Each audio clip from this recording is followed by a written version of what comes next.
Cleve West has won 6 gold medals at Chelsea, but his heart isn't in a show garden, it's in his allotment. He's a man who feels at one with nature, encourages others to feel the same, and believes in the power of nature to heal. So, when he was asked to design a garden for patients in the spinal injuries unit of Salisbury's General Hospital, he didn't hesitate.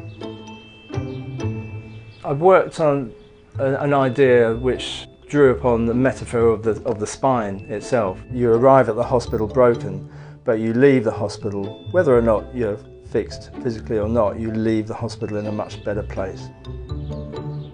Here was a project which would challenge any garden designer. And if Cleve West thought Chelsea was demanding, creating a garden out of nothing, a garden that would help the healing of body and mind, was something else. I've heard stories of people just bursting into tears when they go into the garden for the first time after spending like 4 or 6 months inside the ward. Now I really understand how everyone can benefit from gardens.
In a sort of through-the-keyhole moment, the bookshelves in Cleve West's studio hold clues to this most laid-back of garden designers.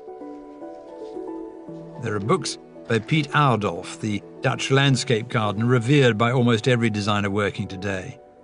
One on Japanese gardens called Space and Illusions. A pocket guide to manures for the wartime garden. Books on the sculptures of Robert Adams, Anish Kapoor, Barbara Hepworth. Elsewhere, the Hymenopterist's Handbook, useful in the allotment. And this, a CD of the funeral service of Horatio Chapel, who was killed by a polar bear during an expedition to Svalbard in Norway in August 2011. He was 17. Horatio's father was a surgeon at the Spinal Injuries Unit at Salisbury's General Hospital. Horatio himself was a volunteer and, 3 weeks before his death, sketched a scheme to create a garden for spinal injury patients who spend months, sometimes years, lying flat, indoors, with no connection to the natural world. Horatio Chapel's mother and father, Olivia and David, were determined to make Horatio's dream a reality. Horatio was coming at it really with the eyes of the young and his own experience that his default position was always to be outside. As a family, we love being outside, and he understood how important that was to how he felt and could see that if he was in hospital, he would feel like that. But I think the reason that this had such an impact was that it was the eyes of the young, so he didn't see all the barriers, which is what we saw. So we just saw red tape and struggle and difficulty and problems. But he, with his enthusiasm and problem-solving mind that he had and sort of engaging personality, he convinced us, first of all, my husband and I, and then started to convince even the hospital, the chairman of the trust. He got him down to have a look at the site and really made us see what could be possible and how it would have such an extraordinary benefit to patients. But now Horatio was gone, and in their quest to do something in his memory, fate led the Chapels to Cleve West. Olivia didn't know that I'd already had a connection with the spinal unit because one of my family spent a whole year there. So I used to go up and down the A303 to see him, you know, for 6 months or so while he was in like almost a prone position looking up at the ceiling. And it was awful, and he really didn't have a place to go outside. So when they got in touch and talked about having a garden, I thought, well, that's a project I've got to be involved with. The site wasn't particularly easy. No hospital site is easy. This one in particular was surrounded by a car park. The building wasn't particularly attractive, and the only one view was, you know, over to the Clarendon Hills. And so I was very aware that it'd be good to see it from the patient's perspective. So we did this little stunt where I was wheeled around in a wheelchair and lying down on a bed just to get a sense of what it felt like. Didn't really give me any clues as to how to design the garden, but it really helped me understand how vulnerable you feel in a wheelchair, especially because you're letting someone else push you around and you feel that momentum. And you feel every bump in the garden. So I knew that we were going to have to go with a material, this resin-bonded gravel for the path, which I've never really particularly liked before, but I knew it had to be the case for this. It was an interesting experience, but I found it quite a challenging design. The other thing we had to take into account was the fact that we had to have 2 metre wide paths, big open spaces, so it means less room for plants. So it was challenging, but it was an enjoyable experience as well. There would eventually be other gardens at spinal injury units around the country, all named after Horatio Chapel, and those who created them, some of the country's top designers, would face an identical challenge: how to transform a tiny, usually neglected space into an all-year-round garden. I've worked on an idea which drew upon the metaphor of the spine itself. You have 2 broken spines. The path is actually dissecting these 2 spines, leading into a complete spine. It's a metaphor for the fact that you arrive at the hospital broken, but you leave the hospital, whether or not you're fixed physically or not, you leave the hospital in a much better place. These spinal shapes are represented by low dry stone walls. Once you've got those, then everything else pretty much falls into place. That shows you where your flower beds can be. The way I work is to try and do things on a small scale. So, and if you keep trying to do a different idea and you keep getting drawn back to the same idea, it means you're pretty much onto something. And then so this is the actual plan itself, the finished plan. So you've got these wide paths and wide open spaces, because the garden actually has a number of art fairs and plant fairs, so we need sort of wide spaces for people to congregate in. And this is the apple arch. And these are all the beds. So, you know, once you've got your structure of the low retaining walls, everything sort of falls into place. Now that they had Cleve West, David and Olivia Chappell were confident they could make their concept work, and that the spinal unit in Salisbury would be a template for others. For Olivia, it would be an opportunity to see the process of garden design up close and personal. Oh, it's been the most wonderful journey for me to see that creativity. It really is watching an artist at work, you know, a multi-layered artist, and particularly in this sort of garden design where really Cleve led the ideas. He listened to the patients, he listened to the doctors, the medical staff, the administrators. We talked to so many people, and then he started to create the design. And really the premise which came from Cleve was that this should be an all year round beautiful garden. So with the idea to try to get away from a low maintenance garden to something which would give joy no matter what month of the year somebody came outside. We're working with a very vulnerable group of seriously unwell patients. So there's lots of constraints on the garden as well, which designers wouldn't normally have when they're designing perhaps in a private garden. But to be able to assimilate all of that and to process it and turn it into something which was so creative and so positive, while still being able to put their own twist on things, is really a sort of incredible testament to their design skills.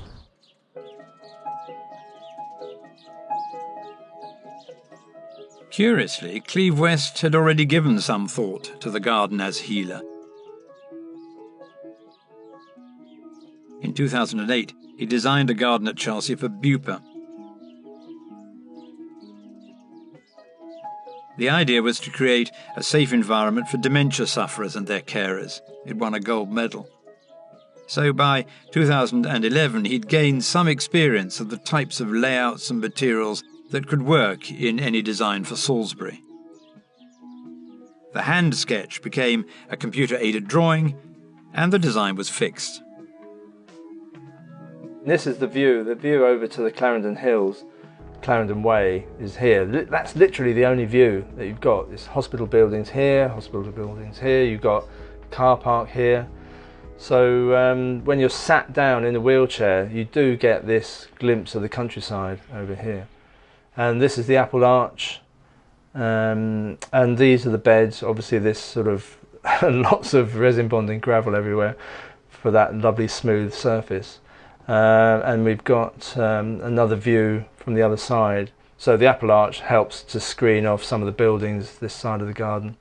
These are the dissected spinal shaped low walls leading to a complete spine here, and that's the path that goes through. So lots of planting space around to either side of the path in which to fill up. So these are the box balls, which much larger now, but still plenty of space for perennial planting, and a mixed native hedge around the outside as well.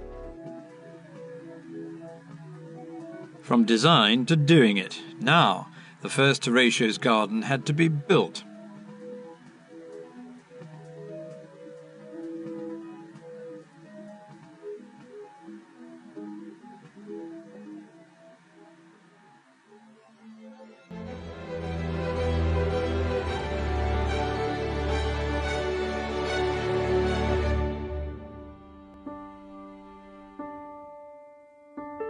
What do we know about Cleve West? That his mother was born in Calcutta and came to the UK at the time of partition in 1947. She found work as an extra in films being made at Pinewood Studios. Theirs was a loving, extended family among the first post-war Anglo-Indians in the country, and he feels her death, unexpectedly in 2010, keenly. My mother was from India, and I think there is a little bit of influence. I certainly am drawn to the more exotic side, and very early on in my garden design career I was always drawn to architectural plants and all the exotica that people love in their gardens, particularly in urban gardens. I'm re-evaluating that now because of biodiversity loss and all the pickle we're in globally. And having to have a rethink on the way we plant, the way we look at our gardens and how we use them. What else? That his grandfather, his father's father, Cyril Barton West, who fought in the First World War, was a gardener in what Cleve calls the Edwardian manner, all clipped lawns and salvias. He keeps a picture of him in Egypt in World War II on his computer. And that Cleve might have ended up as a sportsman rather than a garden designer, had it not been for Great Aunt Ivy. I used to work for a fine art publishing company, and in my lunch break used to go and see dear old Aunt Ivy in Chiswick, and used to help her in the garden, and before long I got completely hooked on gardening and started up my own garden maintenance business and worked for her just one day a week. And when she died, she left me a little bit of money, and I invested that in a course at Kew Gardens with John Brooks, which really opened my eyes to the garden. I didn't even know there was such a thing as a garden designer. Suddenly being in a profession which was just you can completely immerse yourself in plants. I was hands-on. I did design and build, so once I got the design ready I used to go out and build it, and I think those are the happiest days. Now, being stuck in here drives me absolutely potty, so any chance to get out on site and roll my sleeves up, I'm there. Aunt Ivy and his teachers at Kew would have been proud of Cleve West's successes at Chelsea. Few of the nation's garden designers can claim 6 golds, much less 2 Best in Show, the only garden designer to have won that particular award in consecutive years. Chelsea has been good to me without a doubt, but I'm a one-man band pretty much with part-time assistants, so you know, you have to sort of drop everything for 9 months or so, or a year even, to fulfil Chelsea and get it right on the day, because there's so much involved. So it's a double-edged sword, really.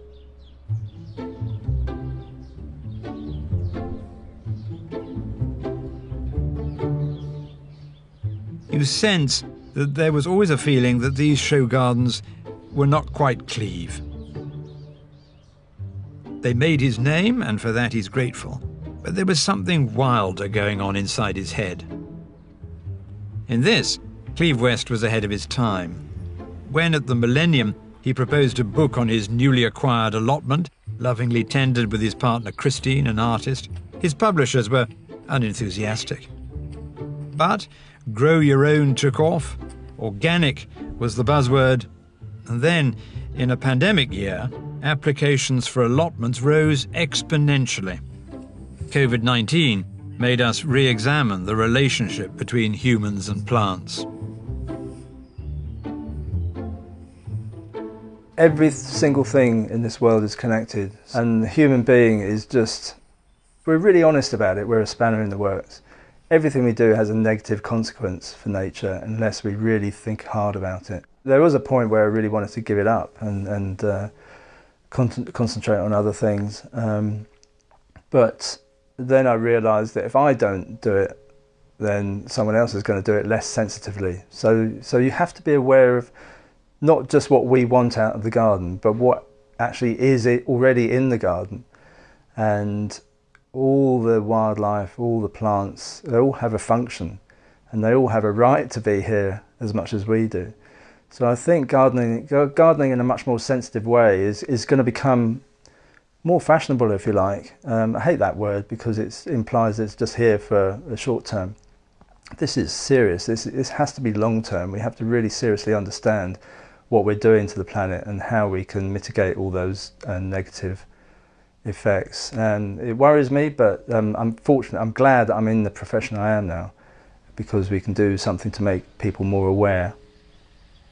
I went to a garden the other day and the buttercups are right up here in the middle of a planted bed. Complete accident, but neither of us had the heart to pull them out because the bees are enjoying it. And so that's one little example of how views are changing. We have to reset this sort of aesthetic barometer, if you like. We have to, you know, just because it's called a weed doesn't mean it's not welcome anymore. When I go down to the allotment, I've left some parts of it to grow wild, and it's fascinating watching how things grow into each other and have their own mind, if you like. And we always come in and we start ripping everything out and say, do this, do that. But it's amazing when you just leave things. But it's really difficult. I mean, even now, knowing what I know now is still difficult. So you imagine people who don't know anything about this, you know, they're not going to buy into this very quickly. So we've got to try and educate ourselves and try and pass that message on. So here is this contrast. Keeper of an allotment on the one hand, garden designer on the other. In the one, he's as close to nature as he can be. In the other, he's dealing with clients who have their own aspirations about formality. And in those gardens, this one is in Normandy, he likes to test and tease the sense of place. I don't know if I fully understand it myself, but a lot of it comes from having a gut feeling about the place. And for instance, I'm doing a job in the Cotswolds where there's a courtyard as you go into this medieval sort of manor house, and it was completely run down, and it had jasmine and it had hydrangea petiolaris growing up one side, and it just had so much atmosphere. But the house was falling down, so they had to restore it. And now all that's gone. And I'm really frightened about not being able to capture that, because it takes time to really get back that atmosphere. And so I'm slightly concerned about that. But having seen it, I know what I'm trying to do. It's not like I'm guessing, because I've seen it and I know it works. So I've been fortunate in that respect. With other gardens where you're just presented with a blank canvas, it's so much more difficult.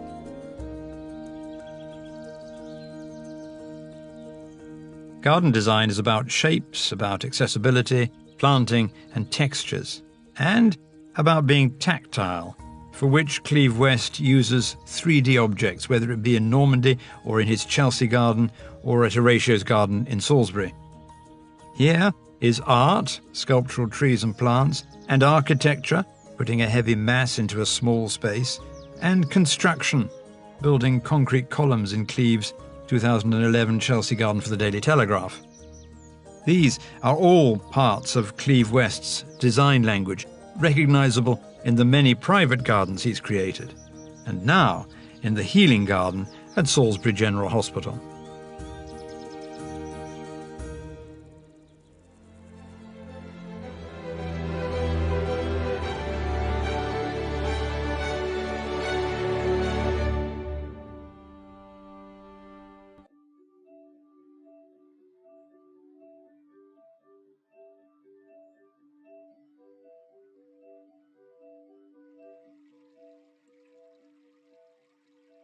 There are now 7 Horatio's gardens around the country, built in memory of 17-year-old Horatio Chappell, who was killed on an expedition to Norway in 2011. He could not have imagined that the idea he conceived shortly before his death would be taken up with such enthusiasm by a group of Britain's top garden designers. The London garden at Stanmore is newly minted from the drawing board of Thomas Stuart Smith. It's still bedding in, but it's already providing a link with nature for the patients of the Spinal Cord Injury Centre at the Royal National Orthopaedic Hospital. And all this was built and opened during the pandemic. In fact, there are 2 gardens, one where patients can meet their families, the other a calmer space, and both wrap around the wards. The garden at Stoke Mandeville is the creation of designer and Chelsea gold medal winner Joe Swift. It was a really challenging site. Sloping, completely exposed from a major walkway from the car park to one of the main entrances. So there was a complete sort of sense of exposure to the world, even though that area connected to the spinal unit specifically. So first thing to do was thinking about screening it off, making it feel like a garden, that sense of seclusion, but also then levelling it, which meant a lot of wasted space because of this slope. So it was all, how much can we dig out, which has knock-on implications into all the services underground, which has to be kept going because it's a hospital environment. It was sort of daunting, but I sort of quite relished the challenge, actually, being an ex-landscaper. I love sort of levels and retaining walls, and actually it's sort of slightly more interesting than a perfectly flat site, because it steps up and you can build the planting up and create that sense of being enveloped in planting. The views from inside were really important all year round.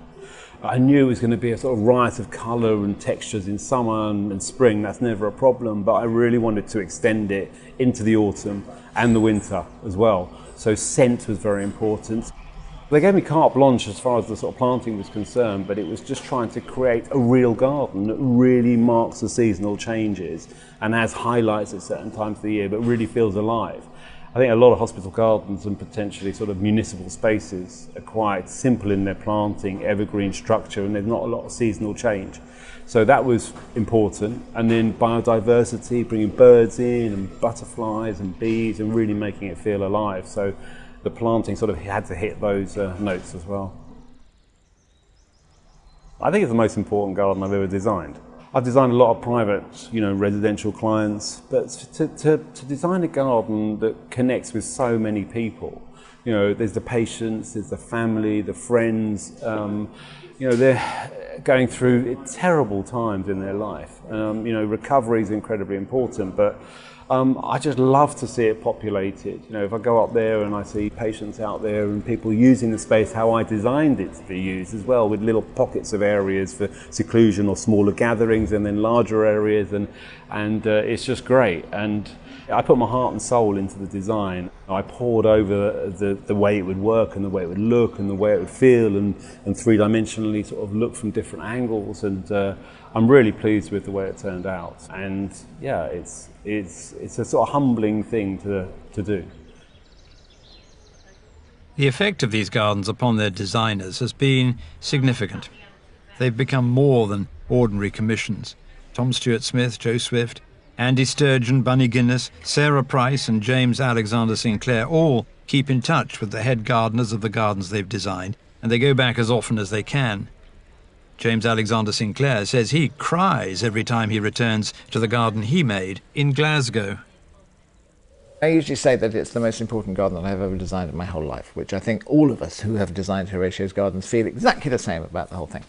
Because it hits you in so many different ways. In the reason, the connection between something that could happen to any of us, that fast, your life would change so much. You get hit by a bus, you fall off a horse, you fall off a bicycle, you're in a car crash, you have a stroke, all of these sort of things. Suddenly you cannot walk. Your life has changed immeasurably and forever.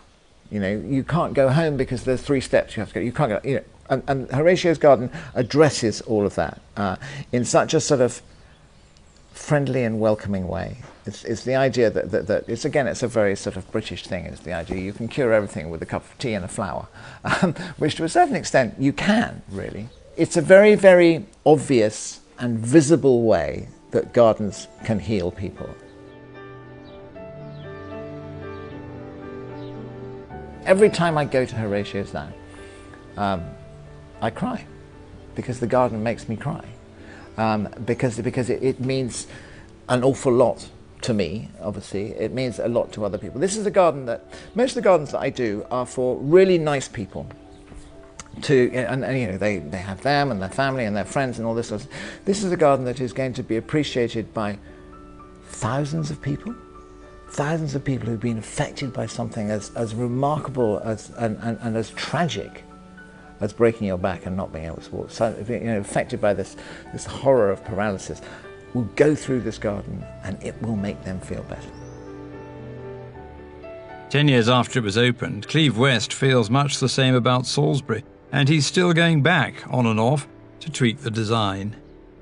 You really do start noticing now, it's really morphed quite significantly, you know, in terms of how some plants are quite not invasive, but they sort of have a bit more of the upper hand against something else. So, you know, we're having to pull out and rearrange and be more considered about the whole thing, and it's quite challenging sometimes, especially for the head gardener, Stephen Hackett, because he doesn't want to upset me in terms of my original vision. But I'm encouraging him, saying, look, don't be frightened, just go in there and just pull that out and do this, do that. He's been amazing, and we've got a fantastic range of volunteers as well to help. But yeah, gardens change all the time, so it's never finished, which is something it's unnerving, but it's also something I really enjoy as well, because it means that it never gets dull. Cleve remains in close contact, and so we work as a partnership, if you like, a loose partnership. He comes down several times a year and we chat on the phone and email and all the things one can do nowadays. So he's always aware of what's going on in the garden and how it's evolving, and I know he's said on numerous occasions how he likes the fact that this garden in particular is one that he can come back to and see it as it develops, which isn't always the case with commissions that he's done. The original Horatio's garden thrives under head gardener Stephen Hackett. The design, the one Cleve West sketched on tracing paper in his studio, has worked for patients and for plants. The design of the garden is obviously primarily there to make it as accessible and therefore enjoyable as possible for the spinal injury patients, and we need to bear that in mind at all times. So I would say the two things are keeping pathways and so on open. We tend to allow things to spill a bit onto pathways so that it softens the edges, but obviously they need to be clear so that people in wheelchairs and beds can move around. And the other thing which is fundamental to the planting design in particular of the garden is that it provides as much interest across 12 months of the year as we possibly can, because a patient who's in the spinal centre has no choice. They might be here in the middle of January, they might be here in the middle of summer as we are now, so we try and make sure there are things for them to enjoy, even if it's a a quieter time of the gardening year. When Cleve West started work at his drawing board, no one knew that his design would have to cope with the pandemic, the tension between containing COVID-19 and letting those laid up for months see family and friends. Obviously the garden is a construct, it's an artifice as any garden is, but nevertheless, you know, we have wild birds nesting in the garden, we have butterflies and bees, and it just feels a much softer, more natural sort of space, and there is an ever-growing body of evidence for the beneficial effects of that for not just hospital patients but for all of us. And I think over the last 18 months through the lockdown, anybody who had a garden or a park that they could get into immediately understood, and I think that's given me and our volunteer team and others a bit more of an insight into just how important it is for the patients, because it's something you perhaps in more normal times take for granted rather.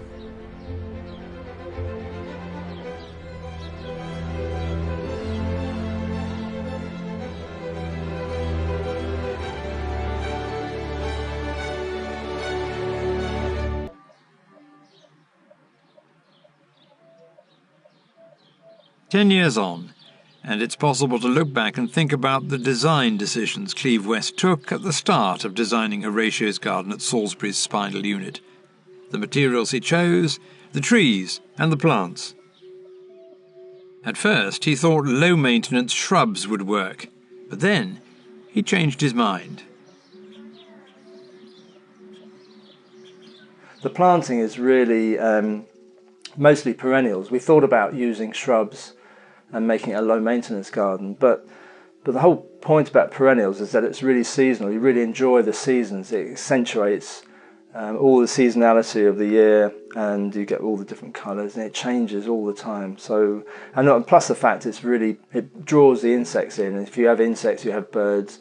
So it's a completely vibrant garden in that sense.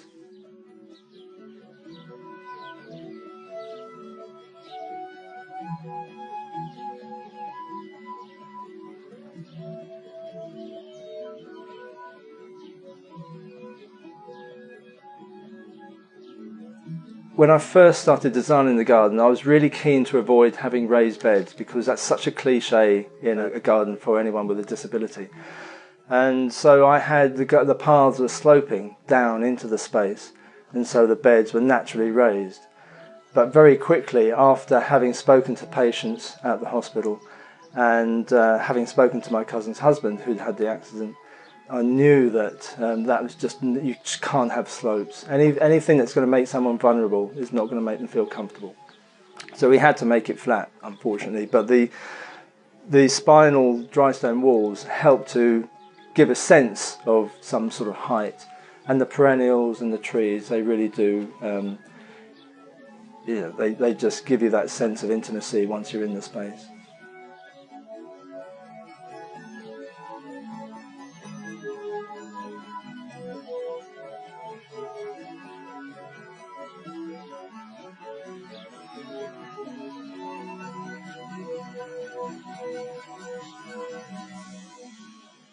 You are looking for sort of gradations of scale in terms of trying to make contrast and repetition of form throughout the garden. And we've done that with some box balls and some trees. And the box balls are actually getting quite large now, and I'm itching to actually reduce them in size, because the scale is slightly a little bit disconcerting to me. Either that, we let them grow into trees, which is quite I haven't suggested that. I must suggest that to Olivia.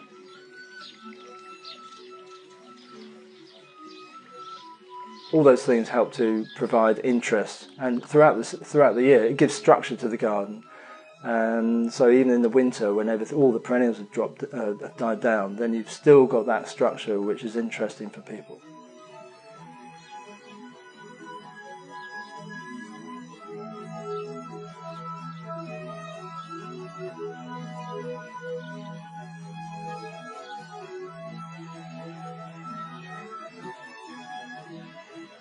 "10 years. Much has happened, but the memory of the day they opened the garden in Salisbury remains."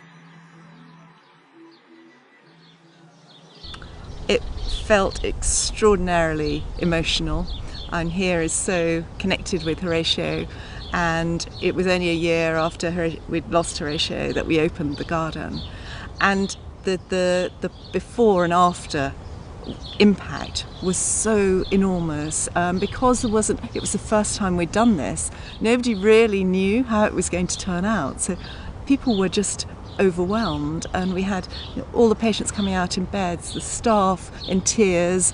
The emotion was just phenomenal for all of us. For Cleve, for Martin who built the garden, everybody who'd given their time, the volunteers who planted it, had been such a collective effort. And that really has replicated through the next gardens. Every time we open, it's this extraordinary feeling of emotion. For friends of Horatio Chapel, the creation of these gardens is a wonder. For Charlie West, who was at school with him, it's especially poignant. As spinal patients, we're in hospital for so long. I was here for 7 months. So it's great to have a space where you can flee the clinical confines of the ward and get out and have a nice space where you can meet friends and family and have a catch up away from what is potentially it's an uncomfortable environment on the hospital ward. So it's slightly less awkward out in the garden. I think he'd be hugely proud of what they have achieved, because it is such a brilliant space. Actually getting a chance to get out and about into the outside world, into nature, it can be hugely beneficial for health and mental well-being, and it's a different type of prescription to what we get on the ward, where you can actually get out to nature and engage with the sounds of the birds and the water and everything. It can be massive. It makes such a huge impact, so I think he'd be very proud of what they've achieved. In all this, the question in Cleve West's mind has been, who are we gardening for? Created to calm the minds of spinal injury patients, is his design in Salisbury a clue to the role of the garden in a post-pandemic world? I've heard stories of people just bursting into tears when they go into the garden for the first time after spending like 4 or 6 months inside the sterility of the ward. So it's powerful stuff. It shouldn't be underestimated.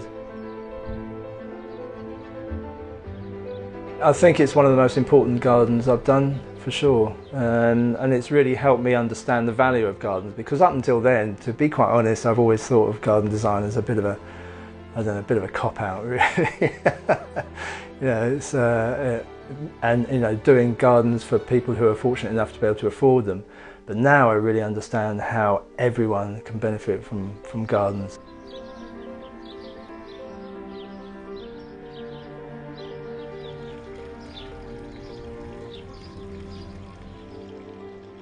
The amazing thing about Cleve was that he showed that you could bring extraordinary garden design right into the heart of NHS hospitals. When you're surrounded by very challenging buildings, you can still create an incredible sanctuary that takes people away from their moment, from their ill health and all of the struggles that they're having, and creates a haven where you've got beautiful planting, but you've got birds and you've got wildlife, and everybody benefits. And that's down to Cleve's vision and the way he showed us that you could actually do this in this type of environment.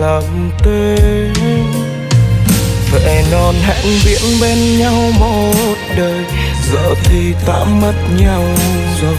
Chút bình rượu say nghĩ rằng mình sẽ quên đi sự khuya hẹn gió trăng về, nỗi đau lại thêm nặng nề trong anh. Giờ cuộc đời anh nơi này gói gọn hai chữ đau thương, tưởng rằng thời gian nguôi ngoai ngờ đâu thêm sâu. Em chắc giờ vui cùng ai, luyến lưu gì đến nơi này, quên anh rồi có phải vậy không? Thời non hẹn biển bên nhau một đời, giờ thì tạm mất nhau rồi. Chút bình rượu say.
Next time, in his role as a Vice President of the Royal Horticultural Society, James Alexander Sinclair is at the Tatton Park Flower Show, helping to judge the Young Garden Designer of the Year competition.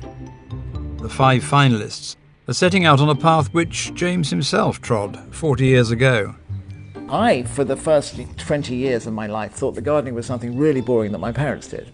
And then finally, you get it, and you realise the power that this thing has. Encouraging new talent, blogging and vlogging from his garden in Oxfordshire, overseeing a busy design practice, and doing it all with endless optimism and humour, James Alexander Sinclair is a human dynamo. But the quips and the jokes hide the thoughtful side of a designer who considers a brief carefully and lays out every new garden with an eye to the future. We have to not just incorporate what you can see, but what is in the mind's eye. That's a sort of an illustration of the optimism of gardeners. And you plant something under whose branches you will never sit.